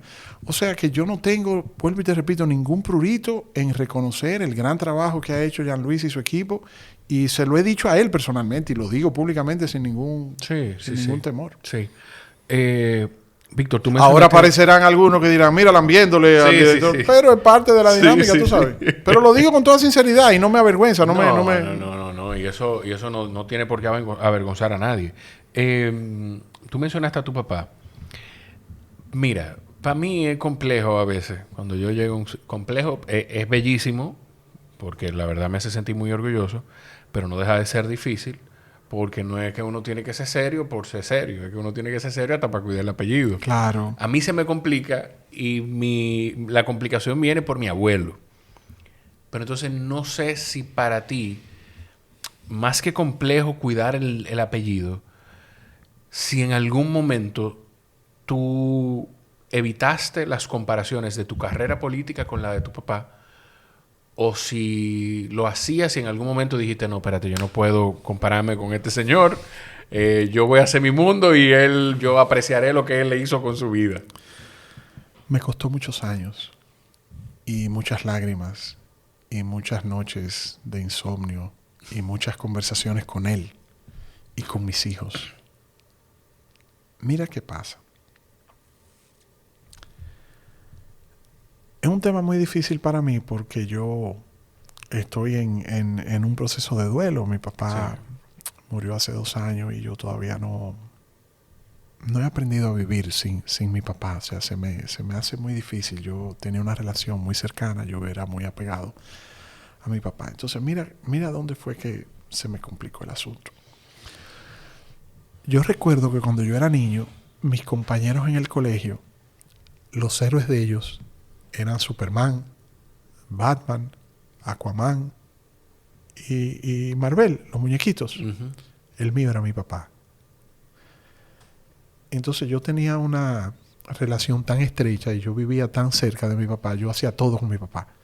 O sea, pregúntame por qué yo me metí en política. No me imagino. ¿Por qué tú te metiste en política? Porque yo quería hacer todo, yo imitaba en todo a mi papá. Yo me vestía como mi papá, yo escribía como mi papá, yo discursiaba como mi papá, yo practicaba discurso como lo hacía mi papá, yo saludaba a la gente como mi papá saludaba a la gente. Yo quería ser una copia de mi papá, yo quería ser mi papá. Entonces mi mamá era muy jodona. Extremadamente jodona. Entonces en mi casa, ¿tú has visto Game of Thrones? Sí. Ok, tú has visto Los 7 Reinos, ¿verdad? Sí. Mi casa era más o menos así. Entonces, mi papá era Winterfell. Entonces, la biblioteca de mi papá, las reuniones políticas, eso era como una zona especial de la casa. Claro. Y yo vivía ahí metido, en el reino de mi papá. Huyéndole al reino de mi mamá, que era el de bañarse a esta hora, comer a esta hora, hacer la tarea a esta hora. Todo era... Okay. Claro. Entonces, un día mi papá, yo lo escuchaba diciendo, me voy para el interior. Y yo era el primero que sacaba mi mochilito y lo esperaba a las 4:30, 5 de la mañana para irme con él en la galería. Y me iba con él. Entonces una vez me fui para un viaje para Villa Jaragua, en Neiva, la casa de Luis José González Sánchez. Y ahí fue la primera vez que yo vi la pobreza. Ahí yo vi niños con la barriga hinchada y yo pensé que era porque habían comido mucho y era que estaban llenos de lombrices. Lo veía descalzo, con la tarbia que le salía el humo. Yo veía que a mi papá lo recibían como una personalidad y le daban una limonada en un vaso de cristal con florecitas y a todos los demás en un jarro de aluminio que se compartían todos en la misma boca, en la misma mano. Y yo decía, wow, ahí vi la letrina. Yo hacía mis necesidades en un inodoro, claro, con un lavamano. Entonces ahí yo veía la cubeta de agua de lluvia, yo veía la letrina, todas esas cosas. Sí, entonces ese contraste. Tenía que hervir el agua de lluvia para poder tomar agua. Ya me entendiste. Sí, sí, sí. Entonces yo agarro a papá y yo le digo, papi, ven acá, ¿qué es lo que tú haces? Yo me acuerdo de esa conversación con mi papá. Y me dijo, yo soy abogado. Y le digo, no, papi, no, esto. Entonces me dijo, yo soy político. Entonces yo le dije, ¿qué es esto, papi? Entonces él me dijo, mira, mijo, el que estudia para ser abogado como yo puede ayudar a las demás personas en temas de justicia. El que es médico puede ayudar a las demás personas en temas de salud, de medicina. El que es ingeniero o arquitecto en temas de construcción de obras. Claro. Pero el político puede ayudar a todo el mundo en todas las áreas. Y eso me impactó. Y yo me quedé con ese. Yo dije, yo quiero ser político. Ese día yo dije, yo quiero ser político como mi papá. Entonces yo lo imitaba, yo quería ser como él. Pero entonces mi papá fue un hombre muy grande. Y mi papá ocupó muchas posiciones y jugó papeles estelares en la época del país, en esa época que a él le tocó vivirla. Entonces yo sentía que iba por ese camino, pero evidentemente yo no podía ser una copia de mi papá, pero yo no lo entendía. Yo lo entendí después ya con mi vida adulta, con mis hijos, con mi familia. Madurez. Claro. Entonces dije, ¿sabes qué?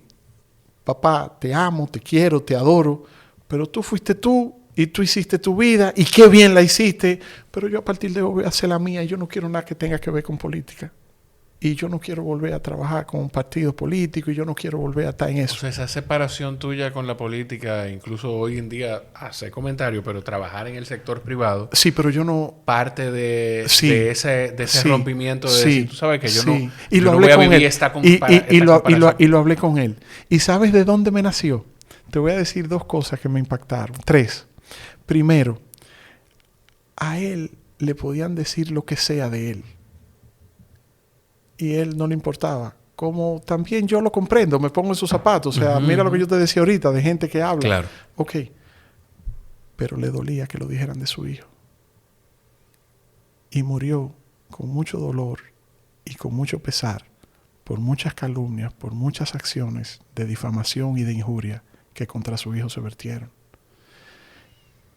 Entonces, eso fue lo primero. Lo segundo, Colin Powell, a propósito de Estados Unidos, hablábamos ahorita, Colin Powell estaba llamado a ser el primer presidente negro de los Estados Unidos. Todas las encuestas y todas las proyecciones daban para que Colin Powell fuera un gran presidente de Estados Unidos.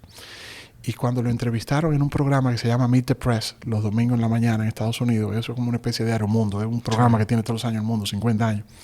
Él dijo, yo lo estoy pensando, pero mi decisión va a depender de una reunión que tendré la semana próxima con mi esposa y mis hijos y toda mi familia. Y a mí me impactó tanto eso, y yo dije, wow, es un cuento, eso es embuste, eso es mentira de él, ¿qué es lo que tiene que estar preguntando a la esposa y a los hijos? Eso es que no se va a postular y se va a agarrar de ahí. Posteriormente, él dio una rueda de prensa diciendo que había consultado con su esposa y con sus hijos y que había decidido no correr por la candidatura. Lo vine a comprender unos años después. Ya entiendo por qué en Estados Unidos, que es la democracia más longeva y de mayor enseñanza para los demás países, los políticos antes de tomar una decisión consultan con la familia. Y si la familia le dice que no, no lo hacen. Porque si yo hubiese consultado con mi familia, con mi esposa, con mis hijos, yo no me meto en la actividad política, porque yo no sabía que yo iba a arrastrar a mis hijos y a mi esposa y a toda mi familia a tener que soportar que dijeran de mí lo que mucha gente dice sin tener ningún tipo de fundamento para decirlo. Y el adecuar emocionalmente y psicológicamente a las familias no es fácil, porque tú y yo, como pelotero, jugando adentro del terreno de juego, cualquier foul, cualquier de-ball, cualquier situación difícil dentro del terreno de juego, tú la comprendes. Pero que te venga, tú nunca has oído que le meten la familia a un pelotero por una situación o por X situación, un error, o por X situación que se presente a lo interno del campo. Es tan clara esa metáfora que se levantaron las redes más altas a lo largo de los campos de juego de pelota para evitar que una pelota o un bate le dé a los fanáticos. Exactamente. Porque ellos no son parte del juego. Exactamente. No están en el terreno. Entonces, primero fue lo que te dije de papá, segundo fue lo que te dije, el ejemplo de Colin Powell y la familia. Y lo tercero, y fue una lección que me dio mi hijo. Mi segundo hijo Edwin le gusta la política. Sí. Y fue candidato a regidor en las elecciones del 20. Porque Miguel Vargas, entonces, como presidente del PRD, le dijo, Edwin, tiene que inscribirte como candidato a regidor. Y él se inscribió, le gusta. Imagínate, claro. nieto de gato, casa ratón. Claro. Y entonces él se inscribió. Y él tenía, en ese momento, él no había cumplido los 18 años, pero lo cumplía el 25 de julio. Por lo tanto, hubiese estado facultado para aspirar, porque si hubiese ganado, para el 16 de agosto ya iba a tener los 18 años. Claro. Entonces yo como padre y su mamá teníamos que firmar un documento. Él fue a hablar conmigo. Y yo le dije que yo no estaba de acuerdo con que él fuera candidato. Y me dijo, papi, pero a mí me gusta la política y yo quiero ser político igual que mi abuelo, igual que mi papá. Y yo le dije, no, mijo, dedícate a otra cosa. Entonces él me dijo, papi, pero yo tengo toda mi vida escuchándote hablar a ti de la importancia de que los jóvenes se involucren en política, del ejemplo, de que no podemos dejarle el país, que lo tenemos que... Digo, sí, pero esos son otros jóvenes, no los hijos míos. Entonces me dijo, papi, pero... Entonces... Es verdad, porque cómo yo puedo tener un discurso para afuera y en mi casa. Claro. Entonces yo le dije, mira, tú has visto un meme que hay de un botón que tú tocas, porque yo soy tu papá y te dije eso y punto. Sí, sí. Me dio el deseo de ponchar el botón. Entonces le dije, mira, mi hijo, porque mi papá me lo aconsejó a mí y yo no me llevé de mi papá y me lamento no haberme llevado de mi papá y yo te estoy dando este consejo, no te metas en política. Entonces él me dijo, ¿pero por qué, papi? Entonces le dije, mira, mi hijo, la envidia, la zancadilla, los problemas, las traiciones, esto, las mentiras, etcétera, la hipocresía. Entonces me dice, papi, pero ¿y tú te crees que eso es en la política? Nada más eso lo hay en todo en la vida. Digo, ven, pasa, ¿dónde que tengo que filmarte? Entonces, entonces fue candidato, ganó a lo interno, él compitió a la convención y ganó la candidatura. Y entonces después Hugo era el candidato a alcalde y cuando Hugo hizo la alianza con Carolina y ellos se quedaron. Entonces son experiencias, tú sabes, me alegro que mi hijo la haya tenido temprano, pero yo personalmente, te lo digo con toda sinceridad, Jorge, después de una decisión muy sopesada, no quiero volver a hacer política partidaria. Yo hago política y todo el mundo es político, y todo el mundo opina y todo el mundo, pero trabajar política además, no, muchas gracias. Next, yo paso. Víctor, yo me voy a quedar con muchas cosas que hablar contigo. Pero dale rápido ahí, vamos a tirar la corta. No, es que eso es lo que yo no quiero. Yo no quiero quemar estos temas contigo. Hacemos un 2.0. Pero claro que no, y 3.0. Yo te voy a decir lo mismo que le digo a la mayoría de los invitados. La primera invitación no anula las siguientes. Entonces, yo sí quisiera que tú me recomiendes algún libro que sea una especie de one size fits all. O un libro que todo el mundo deba leerse en algún momento de su vida, o un libro que pueda... bueno, te voy a poner dos. Un libro de ese tipo que todo el mundo deba leerse, y otro que sea una especie de US History for Dummies o US Politics for Dummies. Un libro que te pueda dar una introducción a la gente de la historia de la política de Estados Unidos. Te voy a recomendar uno que te va a gustar mucho y te va a matar 2 pájaros de un tiro. Me gusta, vamos.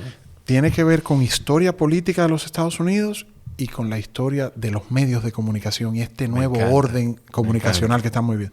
Lo escribió Joe Trippi, un consultor del Partido Demócrata que fue jefe de campaña, fue presidente del Partido Demócrata. Ok. Se llama The Next Revolution Won't Be Televised. La próxima revolución no va a ser televisada. Claro. Ok. No es reciente, es un libro ya de hace algunos años, pero te lo recomiendo. The Next Revolution Won't Be Televised. Ahora mismo. Sí.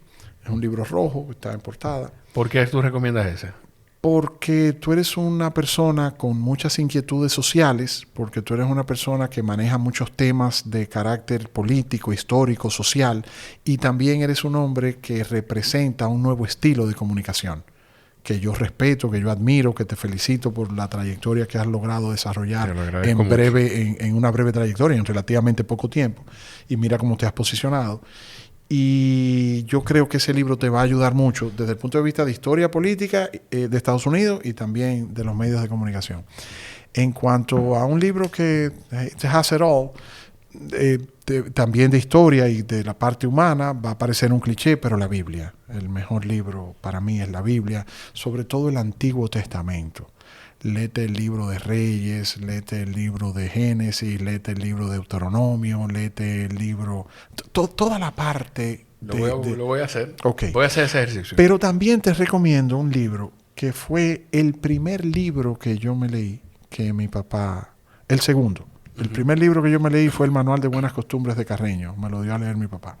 Pero después que lo leí, me siento tan agradecido de Dios por el honor de yo haber sido hijo de mi papá y de mi mamá, que nunca olvido que cuando lo leí, yo le dije, papi, ¿pero para qué tú me pusiste a leer este libro? Porque todo lo que dice aquí el señor Carreño de educación y de buenos modales y de urbanidad, de urbanismo, ya tú me lo has enseñado. Y es verdad. Pero el segundo libro que yo leí en mi vida, yo tendría algunos 6, 7 años, me lo regaló mi papá. Y la dedicatoria lo dice mucho, mira. Y va a parecer un cliché también. Lo escribió Dale Carnegie en 1910. Carnegie, claro. Cómo ganar amigos e influir sobre las personas. Claro. Y la dedicatoria dice, un amigo de él dice, dedico este libro a fulano de tal, no recuerdo el nombre. Dedico este libro a fulano de tal, a mi amigo fulano de tal, quien no necesita leerlo. Pero cuando lo veas, sí. Es muy buen libro. Yo lo leí hace algunos años, pero tú sabes que es un buen libro para releerlo. Para si lo lees, ok. Mira, te recomiendo, tú eres un amante de la política y de la historia, te recomiendo El Nuevo Príncipe de Dick Morris. hace una comparación del Príncipe de Maquiavelo, pero con anotaciones del mundo moderno. Como te gusta la vida política, hay un libro muy interesante que son las memorias. Ojo, te va a sorprender esto que te voy a decir. A ver. Los expresidentes de Estados Unidos y los candidatos a la presidencia de Estados Unidos suelen escribir y compartir sus memorias. Te voy a mencionar un presidente que escribió sus memorias y no ha sido un bestseller, no ha trascendido tanto como otros. Sin embargo, me encantó. Son las memorias de George W. Bush. Se llama Decision Points, tomando decisiones. Brevemente te voy a resumir. Él habla en su libro de que un presidente de los Estados Unidos lo que tiene que hacer es tomar decisiones basada esa decisión en las diferentes propuestas que, cuando si fuera un menú, su equipo le presenta. Claro. Entonces él dice que durante sus 8 años en la Casa Blanca, él todos los días tenía reuniones donde su equipo iba y le decía: presidente, hay este problema y nosotros proponemos escenario A, escenario B, escenario C. Claro. Y él dice, y muchas veces mi mayor reto consistía en buscar un escenario que ellos no me hayan traído o en combinar una... Claro. Ese es un muy buen libro. Te recomiendo también, y a propósito de releértelo, fue un libro de 1990 y te lo puedes leer hoy y te va a parecer El fin de la historia y el último hombre, de Francis Fukuyama.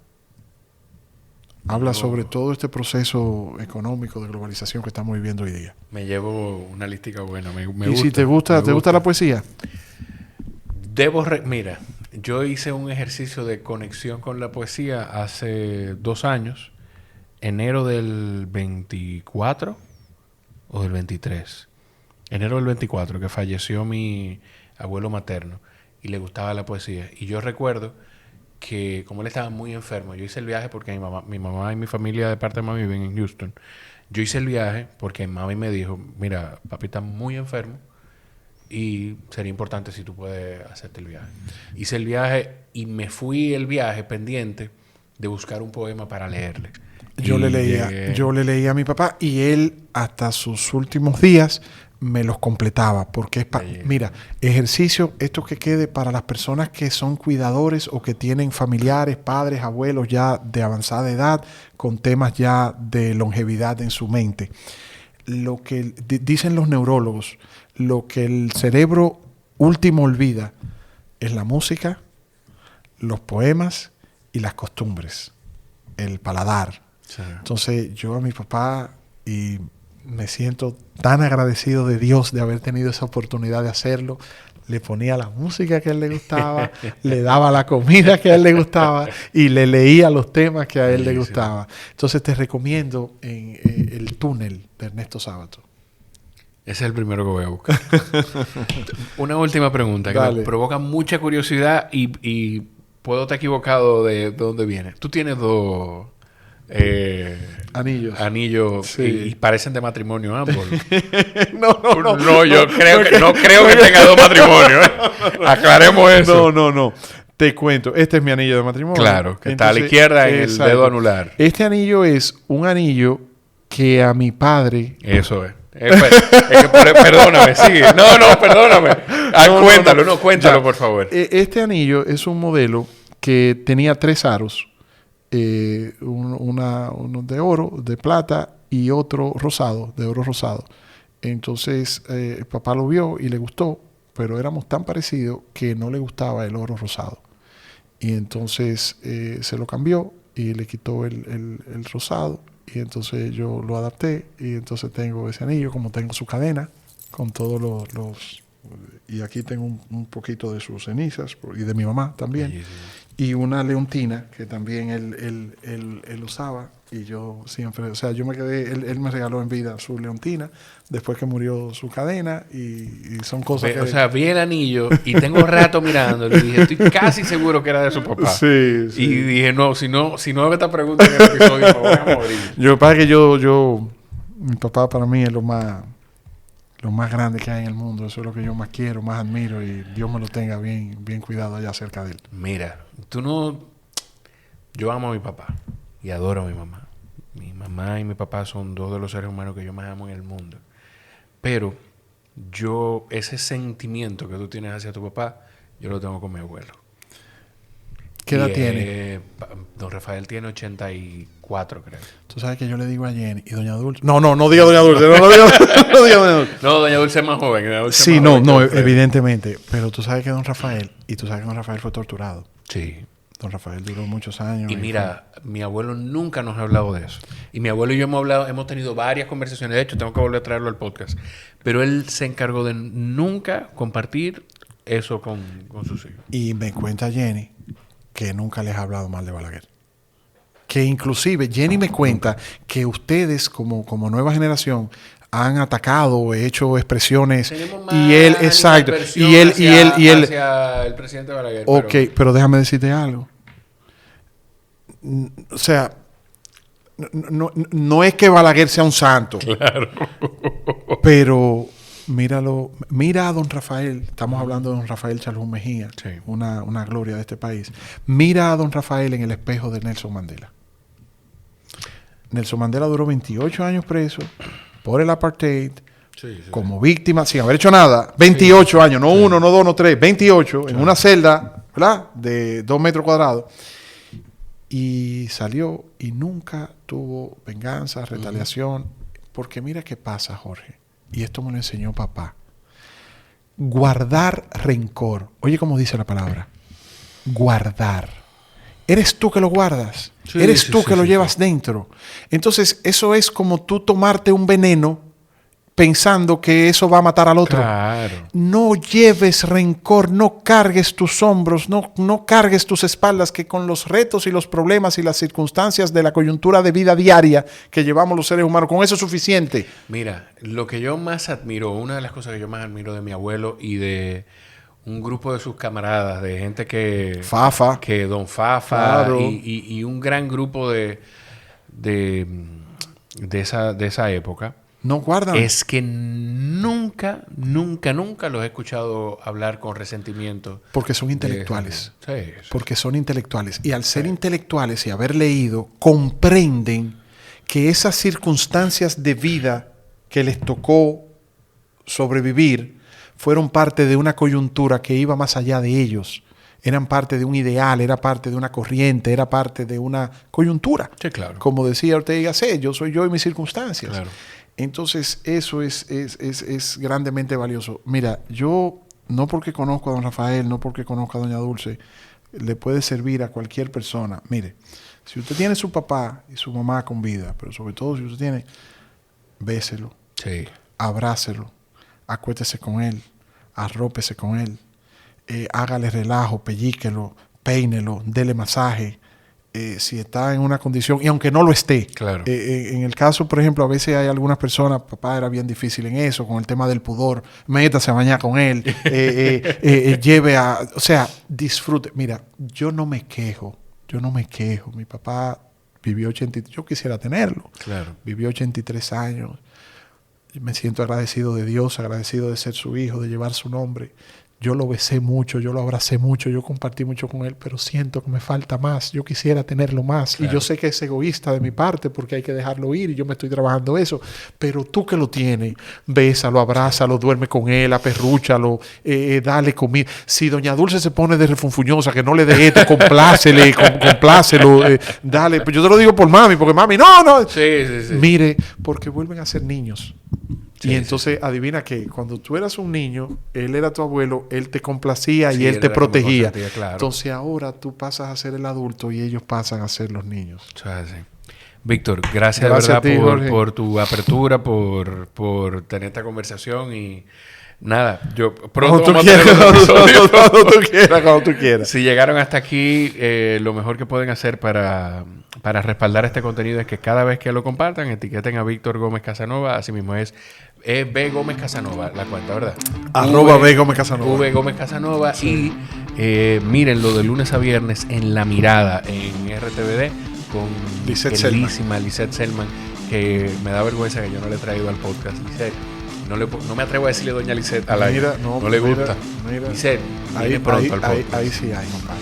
ahí sí hay calidad humana, profesionalidad, Sí. humildad, responsabilidad, interés.